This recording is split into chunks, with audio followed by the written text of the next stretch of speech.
काँग्रेसमधील अंतर्गत वादाला गुंडगिरीचे वळण लागल्याचा गंभीर प्रकार समोर आला आहे.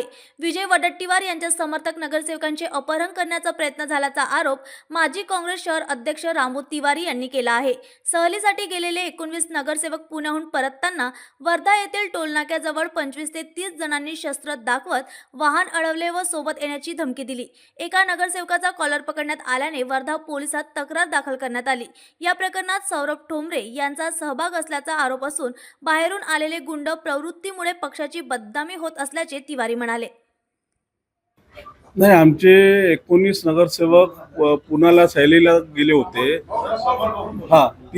तिथून ते परत येत होते. काल सकाळी 6 वाजता वर्धा येथे वर्धाच्या जे टोल नाका आहेत तिथं एक 25-30 लोकांनी जे पूर्ण शस्त्र चाकू घेऊन होते ते बसला अडविलं आणि त्यांनी बसमध्ये जाऊन 2-4 लोकांनी जाऊन तिथले जे आमचे महिला नगरसेविका होते, महिला सोबत जे त्यांचे रिश्तेदार होते, त्यांना धमकावलं की तुम्ही आमच्या सोबत चाला, नाही तर आम्ही असं करू तसं करू, धमकी देत होते.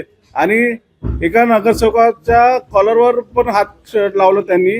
म्हणून काल ते वर्धा इथे आमचे काही नगरसेवकांनी जाऊन तिथं कंप्लेंट केली आहे. आणि हे सर्व जे चालू आहे ते हे गुंडगिरी प्रवृत्तीचे लोक करत आहे. त्यामध्ये काही आमचे काँग्रेसचे पण लोक आहे. ते जे सौरभ ठोंबरे आहे ते विठ्ठल मंदिर प्रभागातून नगरसेवकची उमेदवारी त्यांना मिळाली होती. आणि ज्या रिपोर्टमध्ये आणखीन एकाचं नाव आहे ते पण नगरसेवकचे उमेदवार होते आमचे एकोली वाड्यातून. म्हणून हे जे गुंडगिरी आहे बरोबर नाही आहे. काँग्रेसची विचारधारा नाही आहे. काँग्रेस अहिंसाप्रेमी पार्टी आहे. इथे हे गुंडगिरी बरोबर नाही आहे.